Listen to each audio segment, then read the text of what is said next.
It's podcadzo.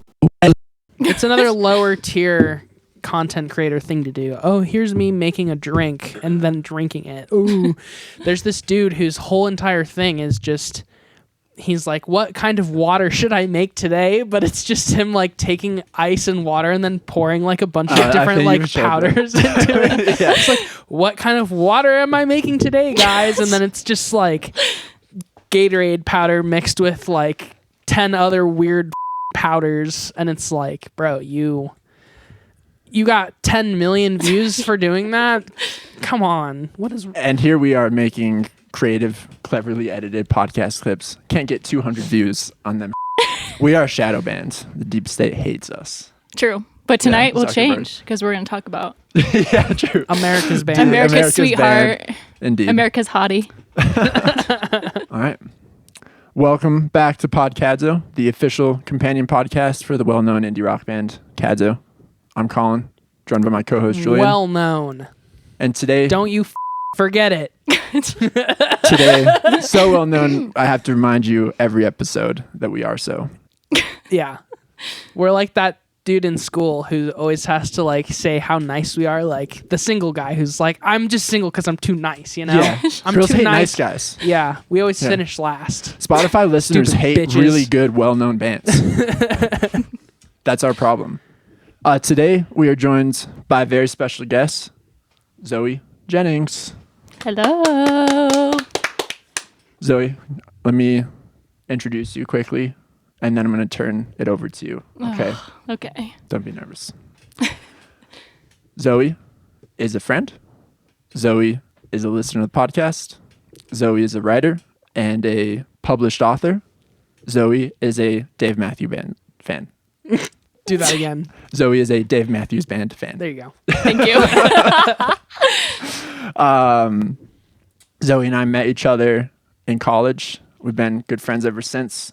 Been wanting to have her on the pod for a long time because she listens to it, which we really appreciate. Mm-hmm. And this was really the perfect thing to talk about with her. We're going to focus mostly on DMB today. That's Dave Matthews Band. Tell people, yeah. Thank you. And we have other stuff to talk about as well. But yeah. It's going to be primarily focused on Dave Matthews Band today. It's potentially a contentious episode. Potentially. I don't really know yet. We're going to see how it goes. I'm a little bit nervous. Let's ease into the DMB stuff. Zoe, welcome again. Anything I missed that you want to say to introduce yourself? Thank you. Of course. Right off the bat, I want to plug Zoe's book. She's a published author, like I said. The book is The Word on the Yard, Stories from DOC number 166054. This is a real novel that Zoe wrote and got published, a very good novel. She interviewed an inmate. He was a felon, correct? Technically? Yeah. Okay. But when I interviewed him, he was out of prison. Yeah, but he spent like 5 years in prison? Mm-hmm. Yep. What was the process of writing that book like? Well, yeah, it was interesting. He put an ad out on Craigslist, and I had just graduated college as a writer, and I was kind of like, I'll just see if this is real. And like everybody was concerned for me, obviously. Like they were like, please meet him in a public area. Zoe was a roommate of mine and my now fiance, P. Jigs. And we were like, what are you doing? She was just like, walked to the door and said, I'm going to meet a felon and we're going to interview him to write a book. Like, what are you doing? What? Zoe's naturally very trusting of people, very kind soul. And we were concerned that you maybe didn't think it was, or didn't see the risk in meeting a felon you'd never met before. Not to, discriminate against felons like this particular man. Just got caught up in a bad situation. He's not a bad person, but still, you can imagine how on the surface that's a little bit concerning to hear. Yeah, especially knowing me. Yeah. Just kind of a concerning person sometimes. Just have that like vibe to me a little bit. You live dangerously. Yeah. What can I say in a weird way? Yeah. But yeah, what was the question? Just the process of Oh, yeah, writing the the book. process. Yeah. Yeah, I just met him and at a library and he was super nice. And so we just decided to move forward. And I kind of decided early on I didn't want to like ghostwrite and pretend to be him because he was like 50, like in his 50s. And I feel like it was too far of a leap for me to do that because that was his original idea. So we kind of decided for it to be more like third person and me interviewing a lot of the people he did time with and interviewing him a lot. So I interviewed him a bunch and then I went into prisons some and interviewed people there, which was really interesting. And also just people who were out who had done time with him. And then I wrote it for a while and then it turned into a book. Really want to plug the book because it is Thank you. great and super good read and very thoughtful and made me think differently about the prison system. And when did it come out? Like 2019? Yeah. Okay, Yeah. 2019. Dang. So Yeah. it's been out for a minute. Yeah, it Been for a has. minute. Yeah. Yeah, it's crazy. It was that long ago. I remember going know. to the launch. It feels like it was last year. Oh, I know. Yeah, it's Yeah. crazy. Yeah. And then since putting out the book, you've been doing some freelance writing. Yeah. Writing for the Rooster mostly. Are you still writing for the Rooster? I don't want to call them out necessarily on here, but like the freelance journalism world is just kind of like a hellscape in a way. Like it's just people are just like inconsistent and like pay isn't great and it's just like pulling teeth sometimes to get even paid or whatever. But I did write a couple articles for the Rooster and I've just written for like various publications around like Boulder and now like in the Lakewood area where I live. That's awesome. One of the articles you wrote that I do want to bring up, because this is a music podcast, is you interviewed Bradley Knoll's son, the new singer of Sublime. When they came through Denver like over the summer. Yeah. And you interviewed they him did. then? Yeah. How was that interview? What was it He's- like talking to him? He's awesome. He's so down to earth. Like he called me on his cell phone, like Long Beach area code, and I was like, oh, this is so cool, and just so down to earth. I feel like he's really like reviving his dad's work in like such a genuine way. I guess like he was just on his own. On his own, like trying to make it without his dad's name for like I think like 10 years, and then he just. I think accidentally for like a benefit concert, like started playing his dad's stuff and then just decided to kind of play a bit more of his stuff and tour a bit. But he was super nice. Like just felt like I was talking to a friend and he was, That's all. What's his name? Jacob? Knowles? Yeah, Jacob. Yeah. Knowles, thought so. Yeah. Yeah, that was a huge story. We talk about the internet music radio show Time Crisis a lot. Oh, yeah. Which is Ezra Koenig from Vampire Weekend's show. Mm-hmm. And they did a whole episode kind of about Sublime and the takeover of Jacob. And then right after listening to that, you were like, oh, yeah, I just interviewed him. I was like, oh, that's really cool. And that one was published in The Rooster, right? Mm-hmm. Okay. Yeah, that was. Yeah. Cool. Have you talked to any more musicians or done any more music articles since then? Yeah, I've kind of honestly been pigeonholed a little bit in bluegrass because for the Boulder Weekly publication, do you know Steep Canyon Rangers with Steve Martin? Yes, yeah, for sure. Yeah. I saw them in Nashville. Oh, cool. Uh-huh. That's awesome. Yeah. Yeah. But I didn't realize that they're like, Steve Martin was just kind of like a guest contributor. And I thought that they the band included him. Yeah. And they put out a press release. It was like, you want to interview Steep Canyon Rangers? And I I love the band too, but I was like, I want to interview Steve Martin. So I was like, yeah, I'll do it. And Steve Martin wasn't there because he's not always with the band. But then the editor, I think, was like, oh, she really likes bluegrass, which I do. But I've gotten I interviewed a local band called the Fretliners, who I really love recently. So it's been fun. I like music articles, but at the same time, it's actually kind of hard in a weird way. Yeah. For as much as I love music, a lot of musicians have a very similar story. And I also kind of gristle at the thought of making it so stereotypical, you struggle and then you get a little bit big and then, I don't know. I don't want to make it cliche or. Zoe got me into writing a little bit in college for the CSU newspaper. I forgot Do you about remember that. Yeah, I think I did probably only 3 articles, something like that. But it was a lot of fun. I did an article on a Gorillaz album. I think the Now just came out. It was one of them. That record is so good. Yeah. So I reviewed that for the Collegiate. And then my shining moment was the Oasis documentary came out. I think that was the first article I did. And I got them to pay for me to go see it at the Lyric Cinema. And Nice. I wrote a review on the Oasis documentary.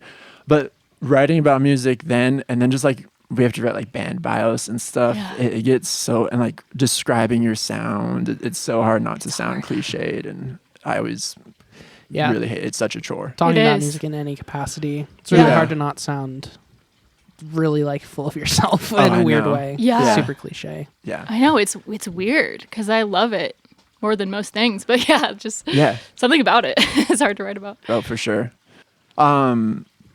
So definitely go check out Zoe's writing. Like I said, get her book. Really good read. Where can you buy it? Amazon. Amazon. Cool. It can't be avoided. I know. So we're going to get into the Dave Matthews Band talk. But before we get into that, something important to the music industry, and ultimately this is a music industry podcast. First and foremost, First and foremost, people it's come here a to singular source for understand what's people popular, to what's relevant. get a pulse on the music Exactly. industry.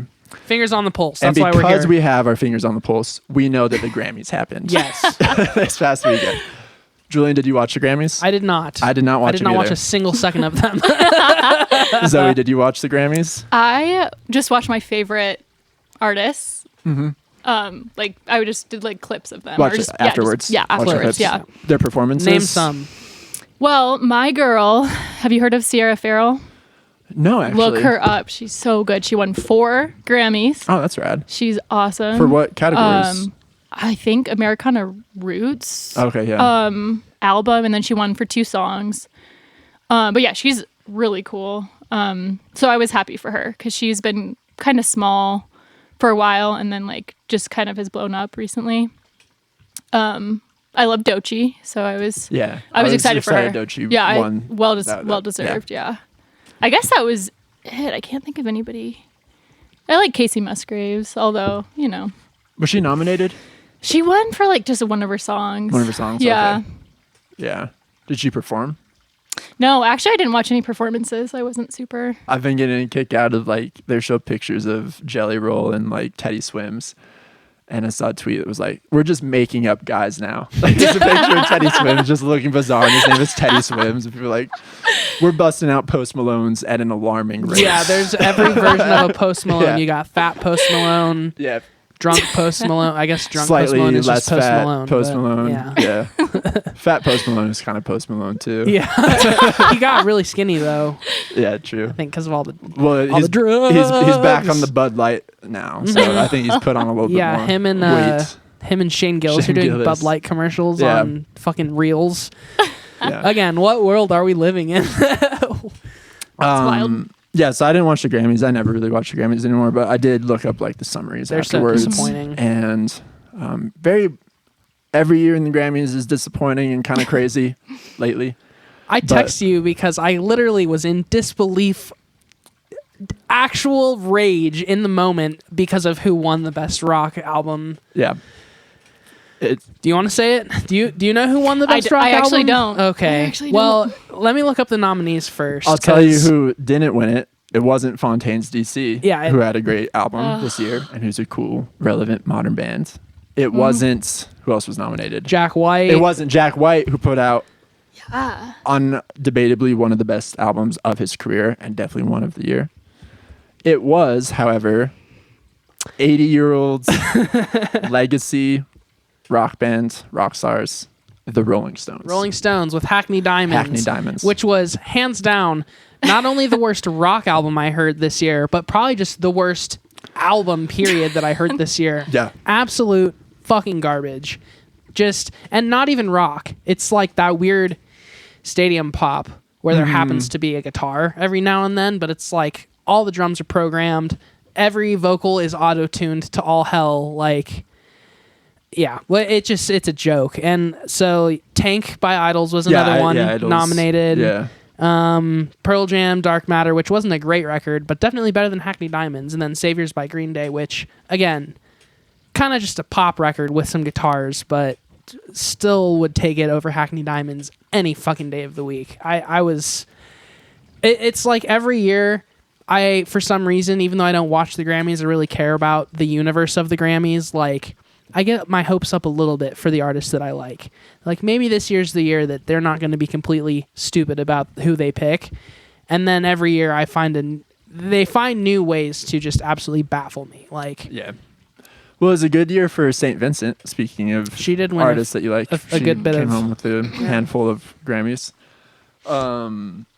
What almost upset me more than the Rolling Stones winning album of the year, though, was that Beatles song winning. Was that rock song? It's like of rock the, performance. Rock performance of the year, Yeah. and that won over a bunch of really great artists. It's like this bizarre AI generated Beatles song from an old John Lennon demo.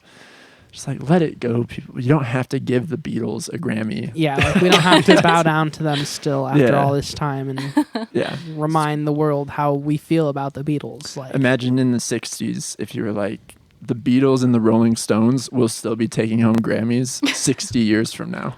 Or That's like crazy. in the 60s, they were awarding Grammys to Robert Johnson for like his 1901 performance. Yeah. We restored an Paul old McCartney's Robert. like, what the fuck, man? That dude's been dead for like 35 years. Yeah, big inspiration, but we're doing different stuff here, man.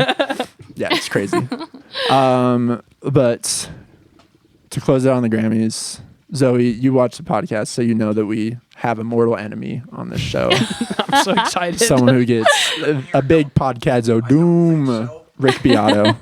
Rick Beato, apparently, I still haven't seen this. I've resisted the urge to watch it so I could experience it on the podcast for the first time.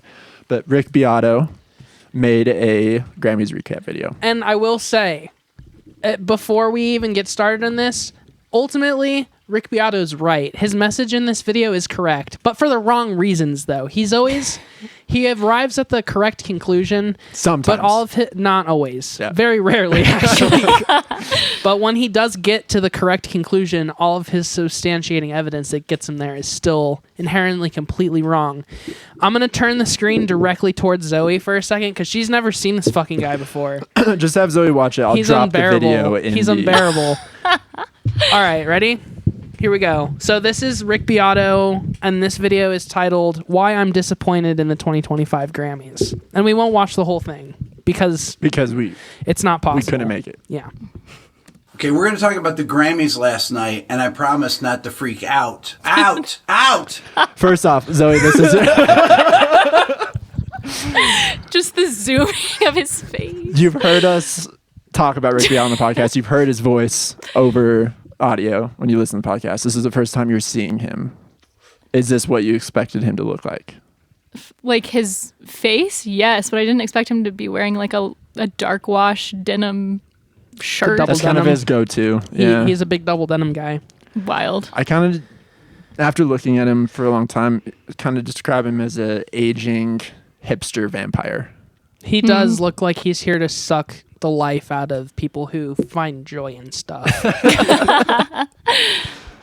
If you remember from earlier last year that she had never won. She's, I think, won the most Grammys, but never won Album of the Year. And really kind of got robbed in 2017 when she lost with the Lemonade record to Adele, who had the 25 record. He's Beyonce's all right. record. I actually agree with that. Yeah. Should have won Album Other of the than Year. he called that it the year. Lemonade This is record. so Just call it critical Lemonade, that guy. It's pretty obvious who's going to get nominated. It's always the biggest artists. I mean, who was at the thing last night?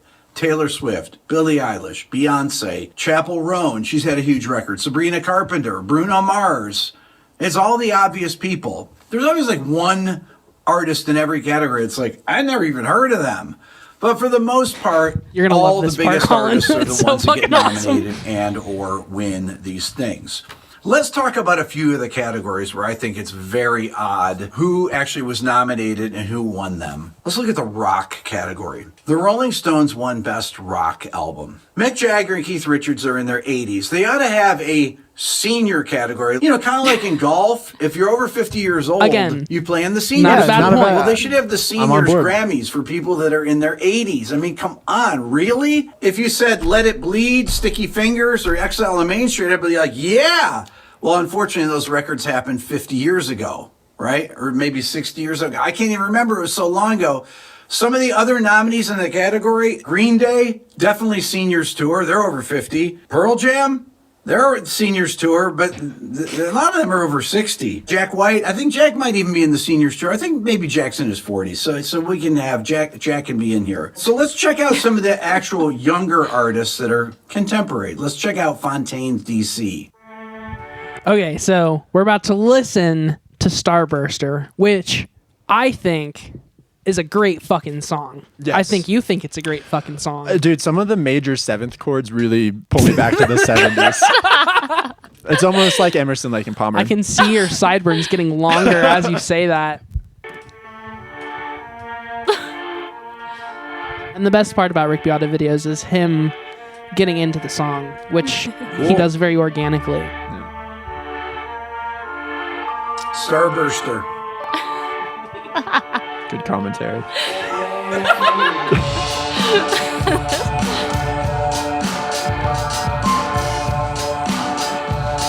He's so stiff. Yeah. His head bobs are never, I don't think they sync up the music in the video right either, because his head bobs are often off. True. I'm not sure why they got nominated. Okay, so he stopped Before the one lyrics of the came in. one of the better performed rock songs of the year, in my opinion. He stopped 30 seconds into the intro and then said, "I don't like this very much." Before the verse even fucking started. And just for the audience at home, this song has a killer bridge. It does. It's like a 45-second long bridge. Yeah. Rick Beato would have lost his mind if he would have made it to that. Real quick, Zoe, do you like Fontaine's DC? I've Are you actually familiar with not Oh, you listened should- to them. I should. They're a band I think you would like. Okay, They're cool. from Ireland. Oh, nice. I love Ireland. I'm not Romance even is the- their fourth album. Yeah. Fourth? Fourth. Yeah. I'll And go listen. Skinny Finta was like Skintikia. their, whatever. Uh-huh. That was like kind of their breakthrough-ish album. Yeah. Like got them a bit Their more third mainstream. album. But I'm not even a big fan of theirs, really. I just think this album's really good. And also, like, still 10,000 times better than Hackney fucking Diamonds. Yep. They only have 3.8 million followers on Spotify. This song has 51 million plays. It's not a lot of plays. Here's the second most played song called Favorite. Let's check it out. I love this song. Another banger. And he likes this song because he actually gets to hear it, you know? That's cool.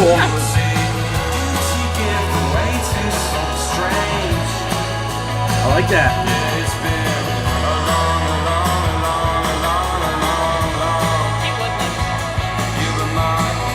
This is right up his alley. It's like Emerson, Lake and Palmer. That song has 31 million plays. Let's check out the other unknown band Real on their Spotify Idol. stream whore, Rick Beato. This The is a other song that was unknown their band, single. Idols, which, again, for anyone who might not know Idols, they had a pretty big year. They've had big years for like 5 For years like now. a while They're one of the now. more obvious Yeah. modern rock bands. Calling them unknown is kind of wild. I know. Especially because you host a music blog where you like react to and review like new It's music. that How do he's you the not mayor know of about music. Idols, bro? No. Like, yeah, never listened to any. Whatever. All right, so let me see if I can't find. Okay, so that's just one category. Yes, this is the country category. Called Trust. It's actually the song right after it on the album. That's beautiful.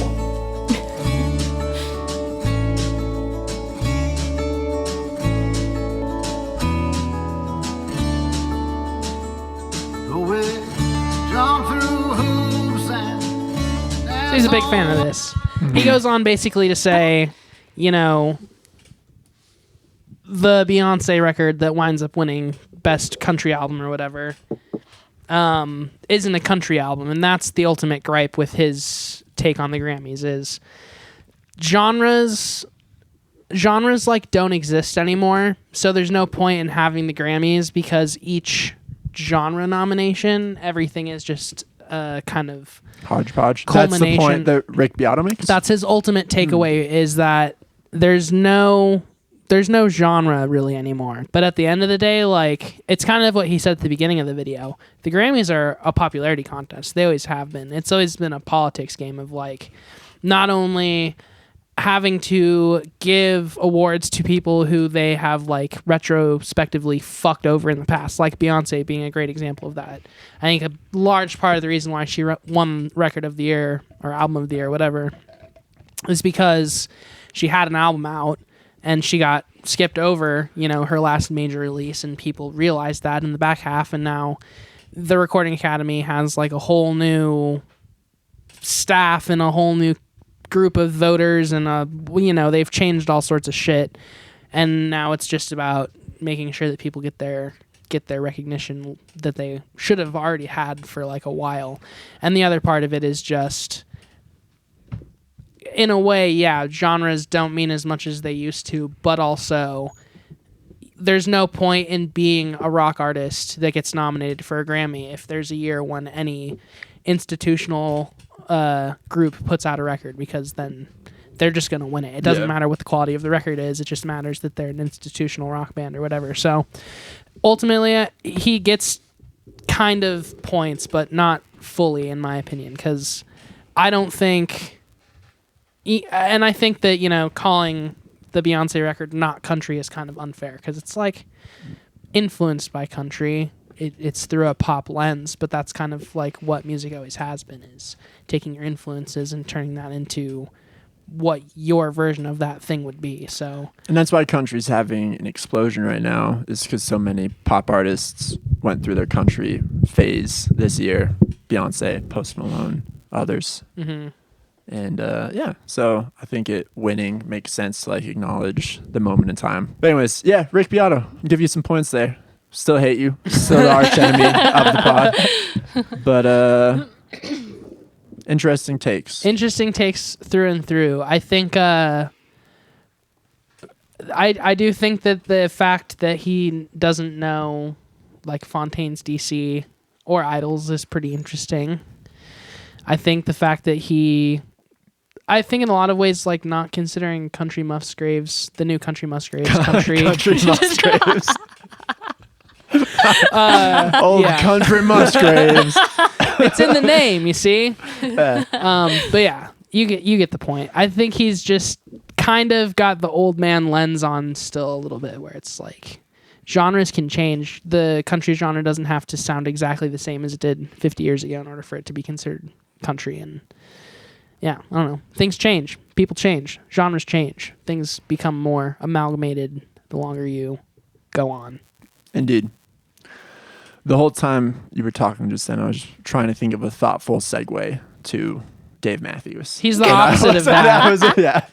He hasn't really changed a lot, I don't think. That's true, actually. Yeah, that's one of his many charms. Consistency. He's a consistent Dave king. Matthews is nothing if not consistent. True. Which is respectable. He's done his thing. And, not to jump the gun, but he did arrive very fully formed. It's pretty admirable that the very first album, fully formed sound, was like, I can ride this for 30 years. It's my thing. I'm Dave Matthews.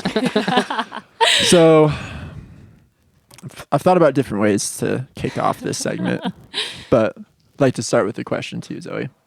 You like Dave Matthews Band? Why? Why? Yes. That was exactly my question. Okay. So I was thinking about that today too.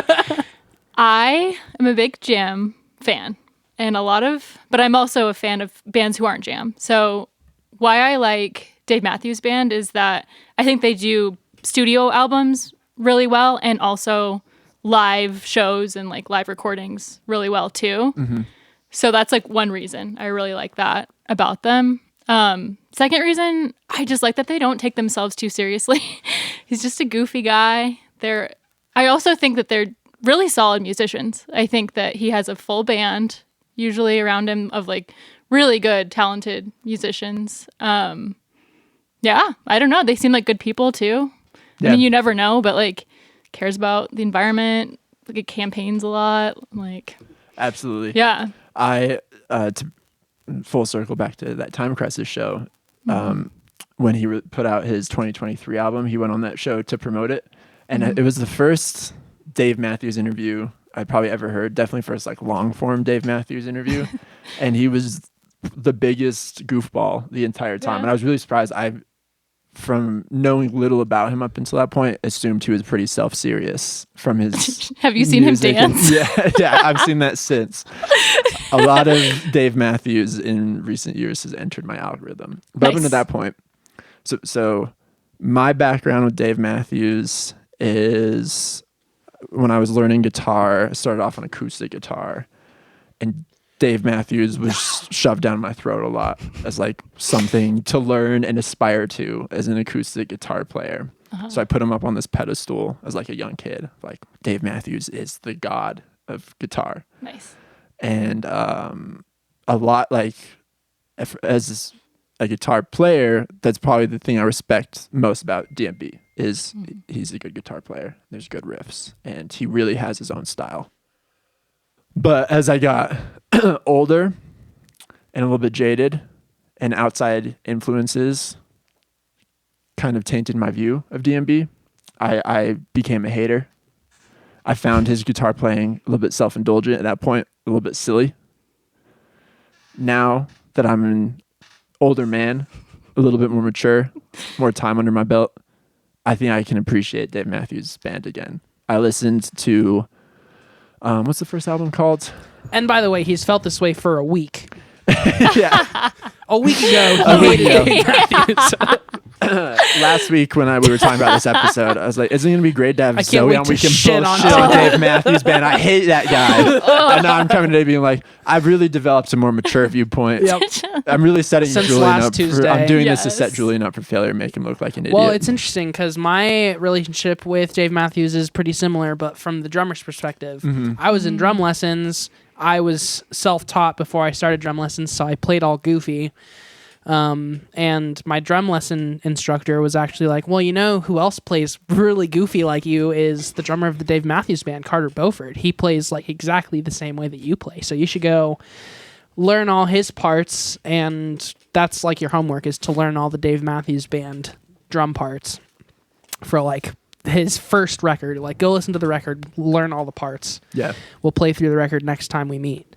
And so, yeah, I kind of had to learn it against my will also, and therefore formed a little bit of contempt, but also found a bit of respect for the drumming, especially because the drumming is really good. There's a lot of really interesting, like, world percussion influence in Dave Matthews' music as well. I'd say so, the yeah, musicianship across is the solid. board is solid. Yeah, the band is solid. And I've also always felt like there's a lot of interesting parallels between Dave Matthews Band and Bruce Springsteen and the E Street Band. Bruce Springsteen. Country Musgraves and Bruce Springsteen. What's wrong with me? Bruce Springsteen. I think that there's always Stein. been a lot of parallels there. Like, he's got a very full band, and it's all very like studio musician-y, and they also don't take themselves very seriously at all. Yeah, no, I agree. There's parallels there. And so I think for a while, because I liked Bruce Springsteen a lot, and I always thought that, like, you know, his influence was like profound on music, but I always thought Dave Matthews was kind of just like a guy. He was like radio top 40s kind of like little goof, you know? Like, he was just a little goof that always popped up in the top 40 on radio. And The quirky cargo shorts, flip-flop, acoustic guitar dude Precisely, who could yes. write a couple hit songs every once in a while. precisely. Yeah. But because of that, when I got into my like pretentious high schooler phase, I also wound up being like, this guy fucking sucks, because I just only wanted musicians who took things way too seriously. Yeah. So yeah, and that's kind of where I've been ever since. Like, the only things that I really know about him are that his drummer's good and that the shit that I've heard on the radio sucks. Okay. I can work with this. At least nobody mentioned his voice. No, his voice is good. Okay, good. And his Okay. guitar That's playing actually is okay. good. Then you guys could be fans. I had a revelation with his voice today. Wait, sorry. Should I turn off my phone? By the way. Oh, It's is it been making dinging. jingles? I haven't even noticed. Okay, wait. Go should ahead. I? Will I do it? Okay. While you're doing that, if it pleases the audience, I've prepared a slide deck just to give a quick level set on DMB, because probably most people who listen to the pod are aware of Dave Matthews Band, but maybe they don't know the history. So let me just do a quick introduction, and then we're going to get into the debate. Okay?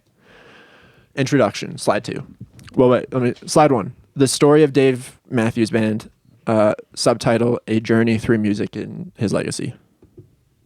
Slide 2, introduction. Formed in 1991 in Charlottesville, Virginia. That's where the DMB band formed. But Dave was born in Johannesburg, South Africa. Moved frequently between South Africa, the UK, and the US as a child. His dad worked for like IBM or something like that. They moved around a lot. But he did become a US citizen when he was in his teens. And around the time he was 12 years old, I just learned this today, his father passed away.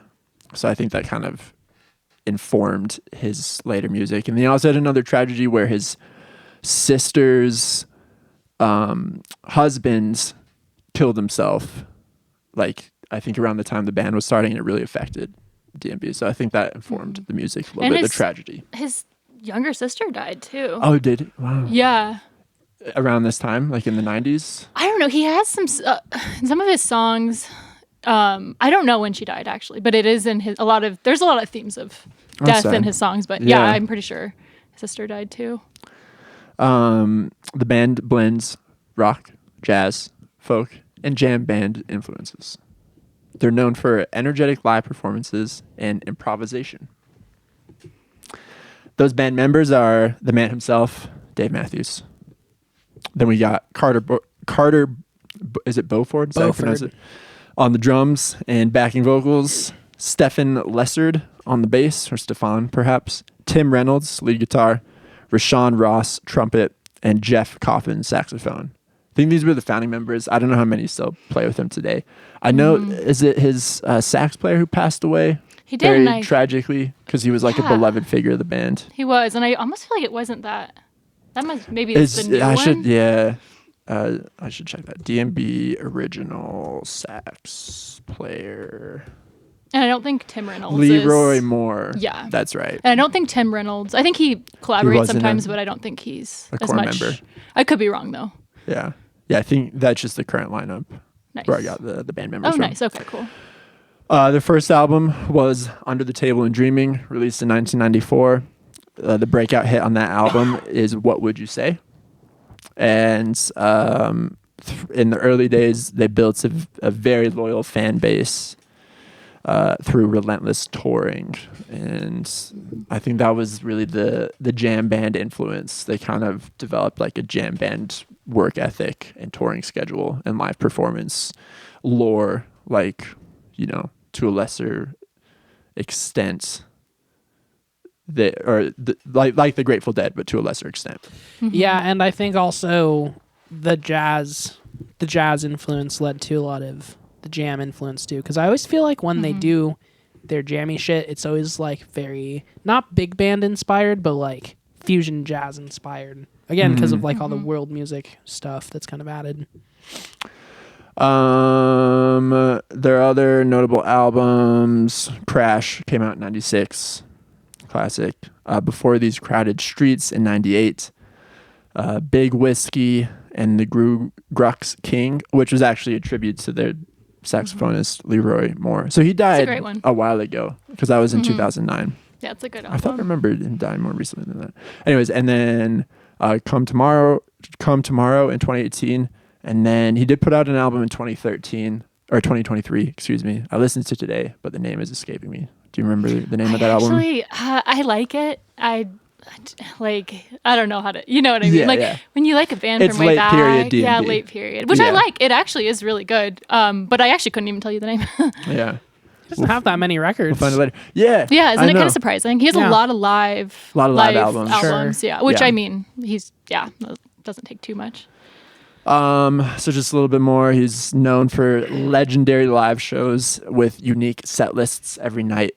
Kind of a classic jam band thing. Never plays the same set list. A lot of improvisation within the set lists. Something cool he did for the music industry is he kind of pioneered the pre-sale ticket system, which I didn't know much about until today, that he had a role in this. But because he had such a dedicated fan base and because he was such a hot touring act, he wanted to give his loyal fans like an opportunity to buy tickets before they were snagged up by everybody else. So he kind of helped implement this pre-sale system. Before tickets were snatched up by non-Dave Matthews Band fans who would resell the tickets. Exactly. Before they were snatched up by lacrosse teams and whatnot. And then something that's cool about Dave Matthews that I always got this vibe from him, and you see it a lot in the media and everything, is he's like pretty philanthropic dude. He's always doing stuff for good causes, always doing benefit concerts, and he's had a lot of big impacts on different philanthropic efforts because of that. True. He's won a lot of Grammys. Speaking of the Grammys earlier, sold over 30 million albums worldwide. He's like big on you mentioned he's big on like what is it, like eco sustainability and bullshit, like touring sustainably and all that crap. Yeah, he is. Mm-hmm. Did I mention that? I don't No, know. she mentioned did. it. Oh, Yeah. okay, yeah. No, I wasn't really listening to what you were. Hurtful. That's pretty much all I have for level. That was my presentation. Was Thank it just like thank you for white? listening. Was it just like white background? Did you have any pictures or anything? Oh, okay, nice. White background, no pictures, no fluff. I got AI to generate most of that for me. Mm-hmm. I was gonna Nice. ask how much ChatGPT did for you. They just got inducted into the Rock and Roll Hall of Fame. Oh, really? ChatGPT even gave me that shit. I'm on the influence or I was on the legacy slide, and it has nothing about it being the Rock and Roll Hall of Fame. It's a legacy slide. And I'm you should using watch the his video. free ChatGPT, which only takes yeah. information from like 2022 and backwards. Well, that's why. So, yeah. Because I think it happened in explains a lot. 2023. But you should watch his acceptance speech. It's like so awkward. Really? It's so funny. He literally talks about a different band like the whole time. I'm looking up right now. But Have we you can ever play seen later. Dave Matthews Band? Yes. How many yeah. times? Actually, I have Colin knows my tragic stories from last summer. I have like a weirdly hard time seeing him. I've seen him probably 4 or 5 times. So my parents and my family are really into Dave Matthews Band too. So that's probably another reason why I'm into them. So as a kid, I saw him like a handful of times. And then as an adult, only once. But last summer, I tried to go see him in Dallas. And I had a 5 a.m. flight. Like didn't wake up. And of course, so I was like, I'm not looking at that set list. I know it'll be like the best set ever. So I went a whole almost year, and then my cousin was like against my will told me the entire set list. It was like one of the best sets, of course, that he ever played. Like people were commenting, I guess, that this was like his comeback based off of that show because of how good it was. So and also he kind of skips Colorado, sadly. Which is weird because it seems like he would fit It's in jam real band well country. here. Yeah. Well, This is Dave country. Jam people don't like him. Really? Like I could see that. Nobody likes him, but I mean, besides me, like He's not like I'm the only fully- fan. He's not like fully jam band. not fully- He's not. Like, They reject him. Yeah, he's not 'cause jam he's band not gonna enough. do any like. Well, at least Didn't to he my tour knowledge, with he the doesn't Dead, do though? any like. Really? Yeah, and a lot He of opened for the Dead. Yeah, but A lot of people I got mean, mad about that. Yeah, I do remember that yeah, being people wouldn't Yeah. judge that. I don't think. yeah, they're. But what I like about him too is it's not as gatekeeper-ish as other Dead cultures. Like I kind of like that it's like they probably want people. They're like, come be a fan. Like, Sure. yeah. Mhm.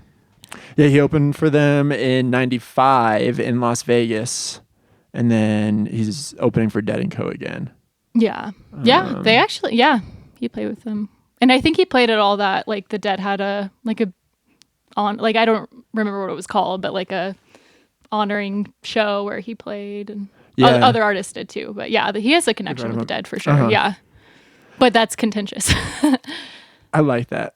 I like that I do too. the Dead fans don't embrace him with open arms. It's pretty fun. Oh yeah, I know. Well, I feel like that would be with anyone who is Yeah. slightly jammy but doesn't do the whole like 30-minute jam shit, like one song on 4 sides of an LP type jams, which I like that. Those jams that go on for too long are dumb.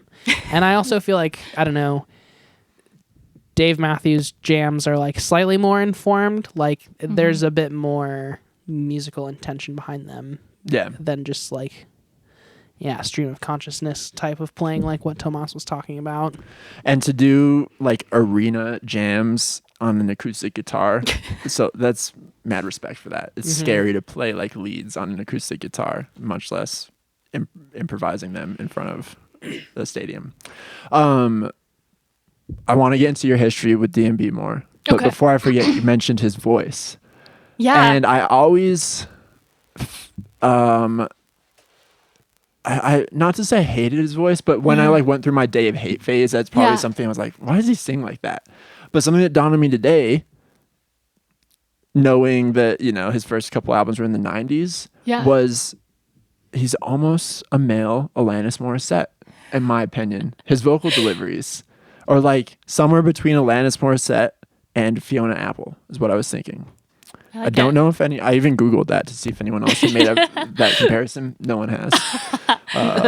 So it's probably unfounded. I'm probably wrong. But what were you gonna say about his vocal styles? Is that like a contentious thing? Do people hate on his vocals? Yes. They do. Here, I mean, it sounds like y'all are fans. Like, So you need to turn it up a yeah, little bit. you guys are really. I mean, his voice. You just won us over immediately. well, like it's like I can't do anything about his voice. Yeah. So I can work with. But yeah, you that have is to the like reason. Dave Matthews, but you can't do anything about his voice. Yes. If you're Yeah, gonna like like if him, you, gotta and that accept is the voice. reason. I like if somebody says like I just don't like his voice, like that's fair. You're Like get over it. listen anyways. Yeah. I don't. I listen to a lot of people. I don't like their voice. Do you? No. I was gonna ask name one. But yeah, I don't know, something about his voice. I love his voice. Yeah. It's got a very. Obviously. It's It fits in with the '90s style pretty well. Like Yeah. slightly croony. Yeah. And it matches his guitar playing. You know. Yeah. They're both. It's kind of, his voice is almost like jazzy in a way. Mm-hmm. I think the thing that always bugged me about his singing wasn't his voice, but more so his lyrics and his goofiness. Yeah. But it's not always inherent goofiness. It's sometimes more like tongue in cheek, and sometimes it's not really goofy. But I don't know. I never It just always seems is goofy. Coming to You in a Boy's Dream, was that supposed to be goofy, or is that one sincere? I never got that one. Oh, that whole song. Yeah, that was the first. I think I learned maybe Satellite was like one of the first riffs my dad taught me on acoustic guitar, and then Crash. And yeah, I remember just listening to lyrics and be like, "What?" Well, you have to think how young he was. How young was he? When was he I don't know, born? but he was pretty young, like when he was writing that stuff. Yeah. You can tell, like as the albums progress, like it gets a little less like horny. I feel like He as time goes on. was born in '67, so he was like 30 when that song came out. Are you serious? Well, the first album came out in '94, so he Oh. was 27 then. And then Crash came out like 2 years later, so he was like 29, 30. Oh, But maybe he for wrote it some when he was reason I younger. thought he was. Yeah. I mean, He just held on to it for a while. that's kind of blowing my mind right now. I always thought he was a lot younger. Yeah, I thought he achieved success at a younger age too. Not that 27's bad. It's doing They better. usually tell you if you haven't made it by the time you're like 20, then you're done for. Yeah. Especially in music. Exactly. Especially in the 90s. People Yeah, were that's even younger inspiring. then. Yeah, that is inspiring. So Explains why he's such a dad too. He's Yeah, always been he's kind always of like a been kind of a dad. dad. Yeah. True. So Zoe, when did you first get into Dave Matthews Band? What are your origins? I feel like so my cousin was like college age around the time that like he was popular, and she lived with my family for like just that amount of time that she was getting really into him. So I remember we'd somehow, I don't know if she had like VCRs or something or DVDs, we'd like watch his shows, and I was like, I don't know, maybe like 6 or 7, and yeah, just something we always listened to, and yeah, I always cool. liked So it. you were like actually watching live performances? then? Yeah, I mean, you know my parents. Yeah, true. Like I was, like don't know any movie, but like we watched like The Wall. Like they were Yeah, like, yeah. let's watch The Wall. And, Yeah. like my parents are giant hippies. Big hippie parents. Yeah, so a lot of Lovely people. music. Yeah, they're awesome. Yeah. Do you think they'll listen to this episode? We should say hi to them if they do. Yeah, I bet they will. They're supportive. Hi guys. Hi. I actually Shouts out to hate you. hippies. Yeah, you don't look like one right now at all. I don't Massive actually. hippie. I'm growing my hair out because my bald spot's getting bigger. So if I Your hair grows so fast. Comb it I feel like over you had and- short hair like 2 weeks ago. thanks, It's impressive. It looks long as hell right now. Looks great.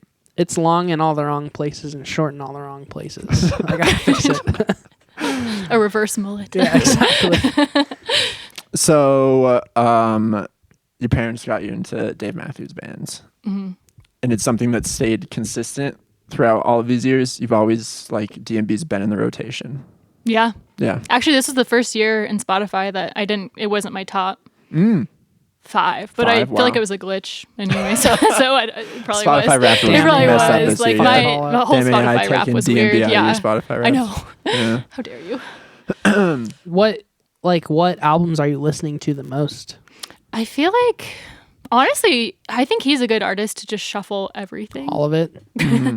He's just, yeah, good. But I like Before These Crowded Streets is probably my favorite album. So if I had to like choose one to listen to.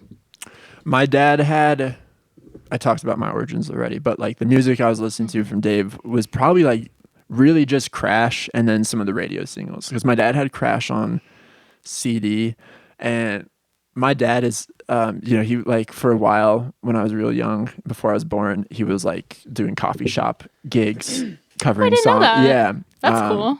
He was, covering songs, and because he was a solo guy with an acoustic guitar, he did a lot of Dave songs. My dad's really good at doing Dave. We'll have to next your time he dad come like over, we'll Dave make Matthews? it. He does. I think my dad That's so sincerely likes interesting. Dave Matthews. I mean, he's never. I don't think he would go to a Dave Matthews Band show. You or like should, go out of his though. way to go to one. It's fun. Yeah, but I should. was always impressed how well my dad could do a Dave song. So yeah, I heard a lot of Dave through my dad, and then Crash on CD, and then the radio singles all the time. Were everywhere when we were kids. And That might yeah. be part of the reason why I honestly didn't like Dave Matthews also, was because of how much it was on the radio all the time. And especially when I was in my like pretentious kid phase, I hated everything that was on the radio. Yeah. I'm just now starting to get around to some of the stuff that was like, I hated Spoon Man forever by Soundgarden because they played it on the radio all the time. And then like 10 years ago, I was like, wait, this is like the best Amazing song. song. It's fucking great. Soundgarden did get kind of locked in with like Like alternative radio. yeah, like cock rock, douchebag, alt stuff, Yeah. which is unfortunate because they were not that. No. But anyways, back to Dave. Sorry, I wanted to talk about a good band for a second. Did you have? I wonder if Chris Cornell and Dave ever. They probably met would have and met jammed. at least once. At least They once. probably never jammed. I'd love to see a Dave Matthews. Chris Is there Cornell a jam. single Dave Matthews Band too. song that's in an odd time signature? Yeah, not super odd, but there's a song on the first album in 6. What song is it? So I gotta pull up the first Dave album. Under the Table and Dreaming came out in '94.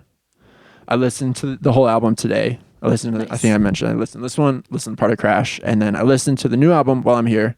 Let me get the name of the new album. Walk Around the Moon. Walk Around the Moon. The overall production level and the overall musicianship on Under the Table and Dreaming is very impressive for a debut album. That's the kudos I will give it. And it bothers me that What Would You Say, like the breakout single for them, Yeah. it's kind of a cheesy, Yeah. weird song. Ants Marching is an absolute classic. Oh, so good. That should have been the breakout single. Yes. And Satellite. I agree. Those two songs are great. But I don't. It's a good album. I'll give it that. Have you ever listened to this album in its entirety, Julian? Did you not hear me tell the story of how I had to learn all the drums for it? Oh yeah, of course. Yeah, no, I don't think I've listened to it roughly since I had to learn all the drums for it back in the day. But no, it does sound good. It is well produced. I think the thing that, the cool thing about getting famous when you're a bit older or whatever is I think he was a bit more, and I could be wrong about this, but from what my memory tells me is he was a bit more of like a record label baby. Like he had a full record deal before he did the first LP. Like he was signed on for the Yeah. LP, so he had a budget. He was able it's to professional. Yeah. he was able to like get a full studio thing going for that, which is the pro of waiting and gigging and jamming and figuring it all out like before you really jump into the studio. And I do think that like the world music influence, the jazz influence is all really cool and present on that first record. I guess, and not to sound like a douchebag, but the one thing that has always just kind of gotten to me, and it's the same thing with like just jam music as a whole, it just kind of doesn't go anywhere super exciting for me. Like, it exists in its own universe, and there's not really any like boundaries being pushed necessarily at any one point, other than the kind of showboatiness of like, ooh, I can rip a fat guitar solo, or like I can play the saxophone really good, or like check out this fucking weird multimeter drum fill. But like, it doesn't do anything besides like self-indulge, which I wouldn't say the music's overly self-indulgent. It's not like Fish. Like, that shit is self-indulgent as fuck, and that's why it pisses me off. But like, I don't know. I guess that's the gist of it. Is it's just kind of always been a little bit stale for me. It hasn't really like traversed outside of the world that it exists in, which is fine. Like, not every artist is going to be like pushing the boundaries, and some artists just want to have fun, and he definitely is one of those guys. It's just like trying to just have fun and like do his thing. So that's the other thing I was thinking of when listening to this album, knowing that they were kind of like a bar band in Virginia before making it big. They're like the best bar band ever. Like, if you went to a random bar in Virginia and saw Dave Matthews Band, you'd be like, God damn. yeah, that like they're was on their crazy. shit for sure. Yeah. It's kind of like Huey Lewis and the News, you know, like just a great bar band that played together enough, and we're like, yeah, make an album. Kind of like Bruce Springsteen, another the band there, like, you know, just great players, eclectic music styles. But what really stood out to me listening to this album today was overall production, and then the drums and bass, and like the rhythm section in general is so solid. Yeah. And he has a very unique singular drummer, Carter Beauford. Yeah. And the bassist, I forget the bassist's name. You said it earlier, but their bassist is really, really good too. And the way that they interact with each other as a rhythm section is really like engaging. But then, it's like, I guess even still in that kind of singular, like Carter Beauford kind of always did the same thing on each record, which also kind of always, like, I used to tell my drum teacher too, like he's cool or whatever, he plays goofy, but like he has the same tropes on all the records, and even like, the drum sound doesn't change Yeah, too that much. is actually like true. it's such a yeah. unique snare. It's like the crispest snare you'll ever hear. But It's a very the same new metal sound ever. snare, kind of. Like, it's a mix of like the 90s kind of like Sublime shit, but also it's got like the really deep acrylic with like a single ply head on it, which is like what all of the like new metal bands in the 90s were doing too, which is kind of interesting. Mm-hmm. How do you guys feel about the fiddle? Oh, fiddle's amazing. Yeah, I love I should have said that to the start. Is Yeah. like, I always loved the incorporation of the fiddle in their music, just in like, I had never heard music like that, I guess. So yeah, it was cool. Definitely.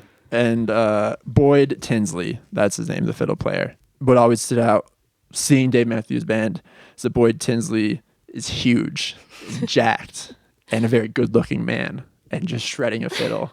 And it's a nice contrast to Dave Matthews, who's kind of short and fat and ugly. Colin, he's so cute. He is like one of your ultimate Yeah. crushes. He's We talked about this recently. You love Dave Matthews. He's my celebrity crush. I just think he exudes like, Dadliness. dadliness, style, Yeah. humor, charm. He's very, if he were here at this table right now, I'd be quaking in my boots. He would be, he's very charismatic and confident, and He's a cutie. he is cute. Because I'm not really familiar with the live albums too much. Is there like a Europe 72 for DMB? Is there like a quintessential live album? I don't know. I mean, for me, I really like I think it's the one in New York, like the Central Park one. Oh, He's a little yeah. drunk in it, so it's kind of like, I like to watch it and also listen to it because he's just like ridiculous in it.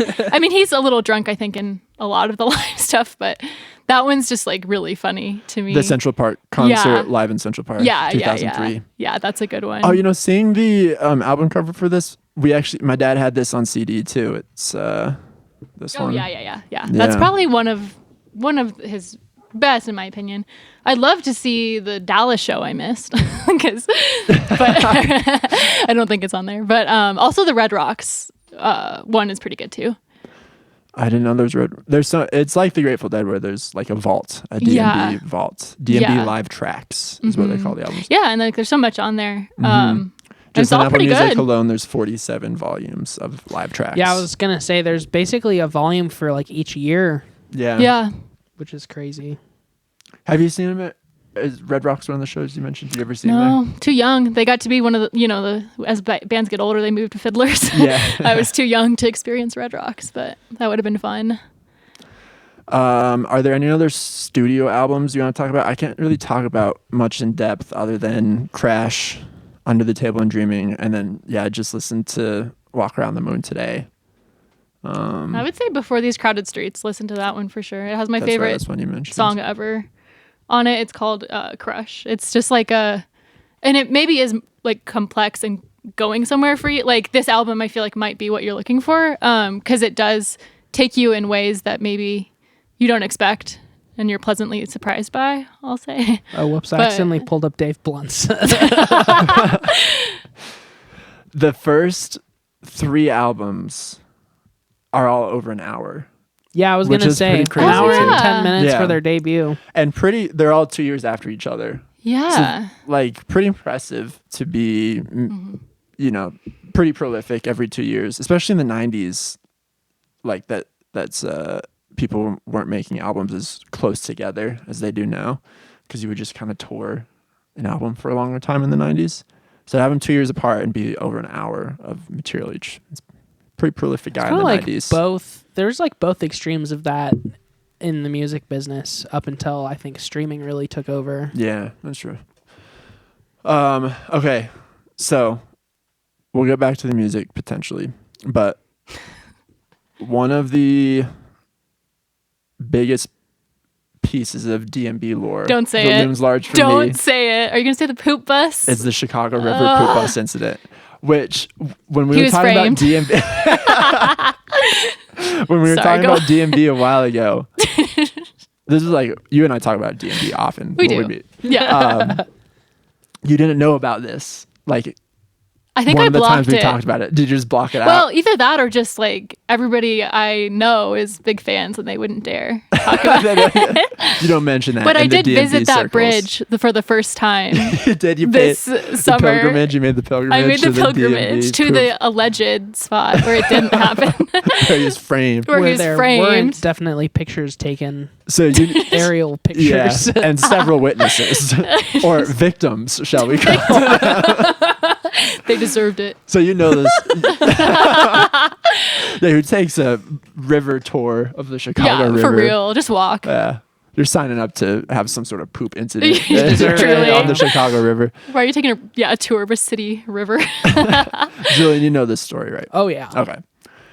I'm pretty sure we have talked about this story Probably on the pod. on every version of this podcast that we've ever done.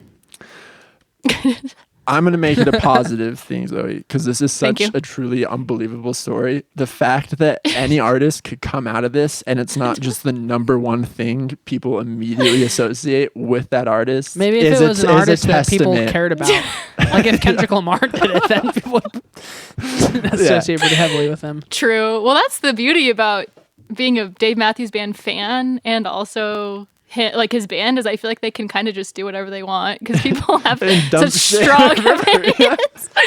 Either True, way, damn like sure, they're yeah. always gonna get shit on. Yeah, true. The They're band, not anybody if else. you're still riding with us after 2004, you're up for anything. For real. For real.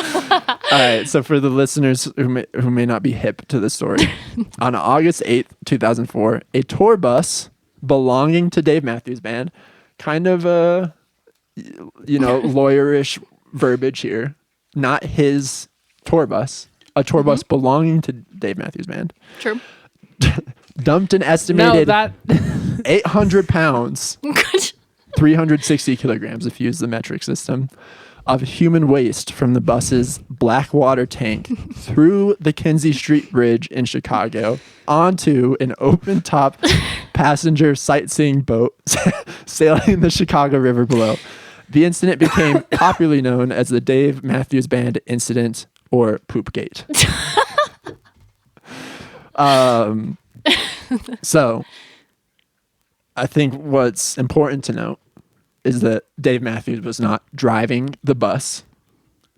Who knows if he was even on the bus? his dookie was. You see some of the guys DNA in was the in the gray water D&B tank. band. These are big dudes. All right? Like we were saying, the fiddle player, that guy probably eats a lot of chicken and rice to keep up creatine that shits. muscular mass. Yeah. You can only imagine, sorry to be crude for a second, you can only imagine the dumps these guys are taking on the tour bus. For that to happen to that band is maybe the worst band that could happen to in terms of the content and volume of the waste, the human waste. 800 Do you get what pounds? I'm saying? Yeah. Yeah, 800 pounds. It's hard to That wrap was my head probably around. just from 1 week of touring. Yeah, it truly, I just wanted to bring it up. I don't have much to say about it. A truly crazy incident. There was a lawsuit against the band for that happening. In 2005, the band settled and agreed to pay $200,000 to environmental protection. Which is really not that much. No. And is this the start of his charity? I wonder. It might be. Paying $200,000 to environmental protection and other projects. The band also donated $100,000 to two groups that protect the river and the surrounding area. The band's bus driver, Stefan Wohl, pleaded guilty to dumping the waste in April 2005. So it's really just the bus driver's fault. I don't know if he admitted to doing it purposefully or if he said I was just negligent and accidentally hit the poop dump button. The only thing that matters is it happened. 800 pounds has got to be pretty close to the max of what that thing can carry. Yeah. That's a lot. Imagine being on the Chicago River and from the bridge. It's so crazy. So yeah, a true testament to Dave Matthews and his music that this didn't just immediately end their career, this incident. Because it would to other artists. A lot of artists couldn't succumb something like this. I don't think. I mean, if you just blame your bus driver, yeah, you can really get away with anything. I wasn't even on the bus. It was my idiot bus driver's fault. The tour bus just belonged to us. Yeah. The other other kind of Dave Matthews internet thing that Zoe brought up at the beginning is Dave Matthews dancing. This is just one instance of this dancing. I've seen others. I've seen others that are maybe worse than this. I've seen some pretty interesting Dave Matthews scatting and dancing too. Yes. The scatting is out there. He has his own language. He He really does. Julian, I'll play it in a second. There's an ad playing. I'm assuming you've seen this famous dancing clip. Oh yeah. There's multiple of them. He's known, I think, on the internet almost exclusively for his dancing. Yep. Yeah, this introduced a whole new generation to Dave Matthews. Look at him go. And did you read the comments? Because the meme is like, which Dave Matthews song? Yeah, like, yes. how would you possibly be Like dancing how- like this? what song are you going off And then like? the Dave comments are Matthews- like, have you listened to Dave Matthews? Dave Matthews does not have one song where he needs to be doing all that.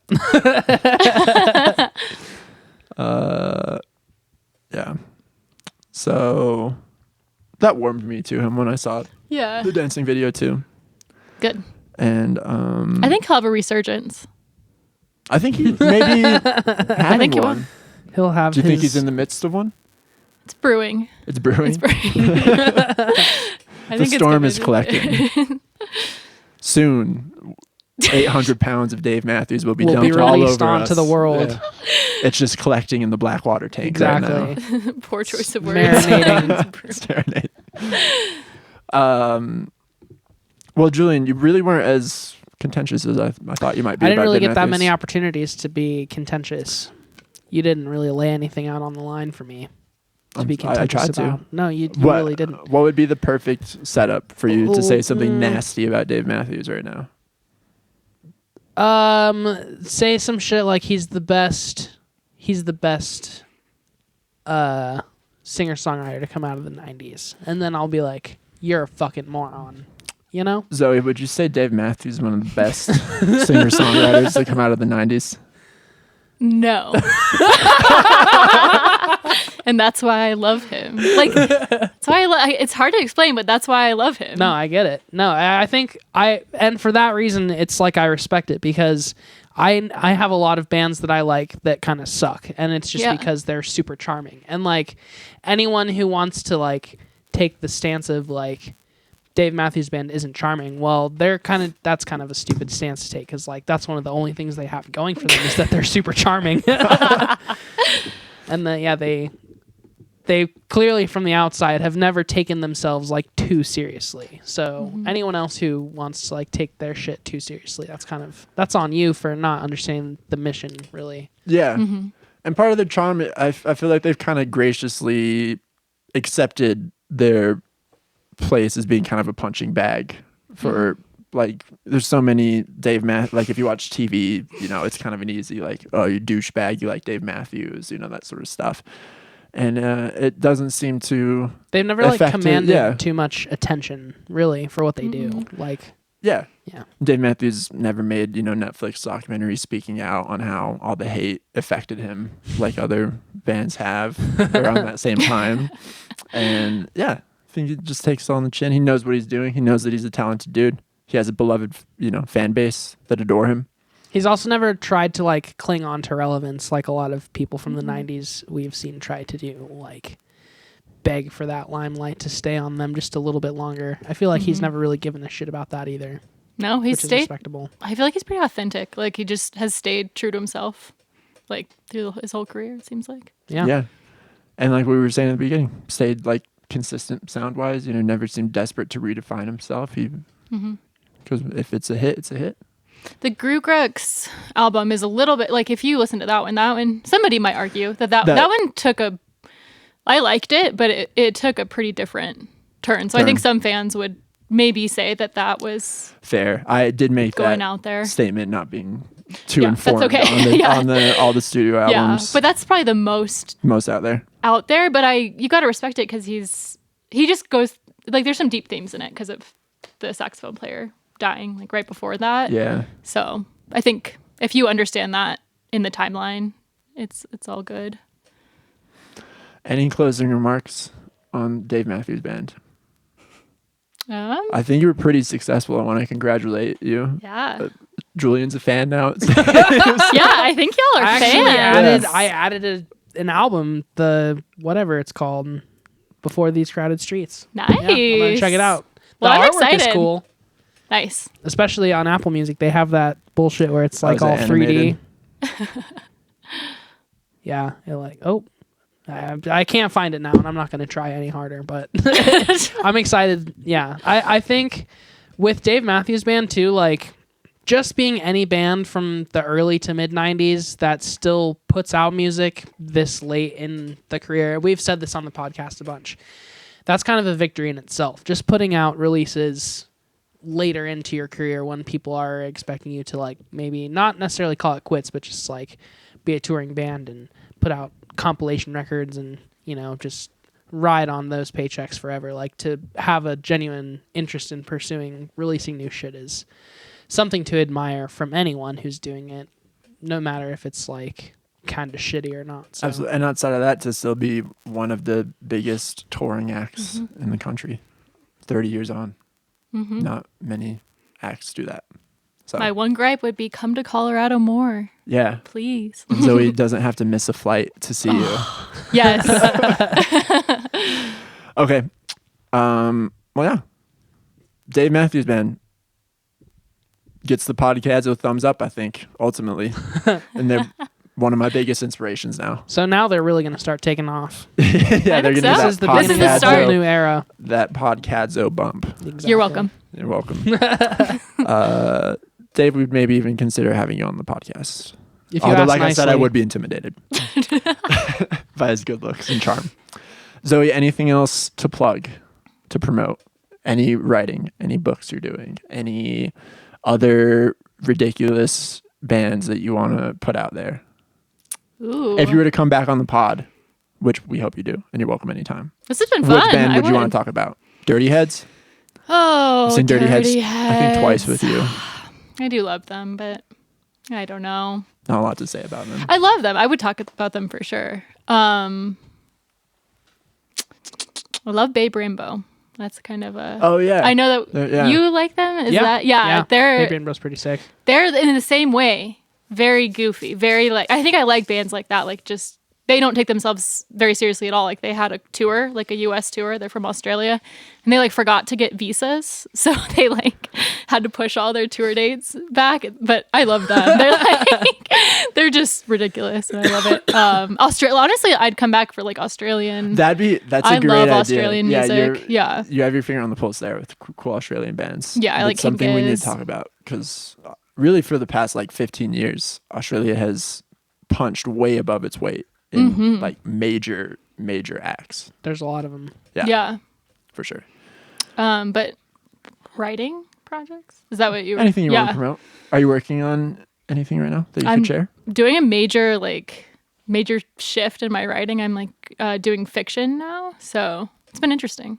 Yeah, That's awesome. but it's not out yet or Not out anything. yet. But there's one draft down. So yeah, Awesome. Well, cool. Thank you so much for being on the pod. It's been a long time coming. And it's exceeded my wildest dreams for what we would accomplish. So this was great. Thank you for having me. Anytime. We hope you'll come back on soon. Thank you everyone for listening. Julian, any closing words? Sorry not to cut you out. Closing remarks. I did just want to take like 20 or 30 minutes to talk about the new Jack White some more. I know it's not new at this point, but I was hoping we haven't talked about it for like a few episodes, so. True, and yeah, let's talk about it in the context of the Grammys again now. So I think... Anyways, Okay. Thank you for listening. Next week. Next week on Podcadzo. Thank you, everyone. Good night.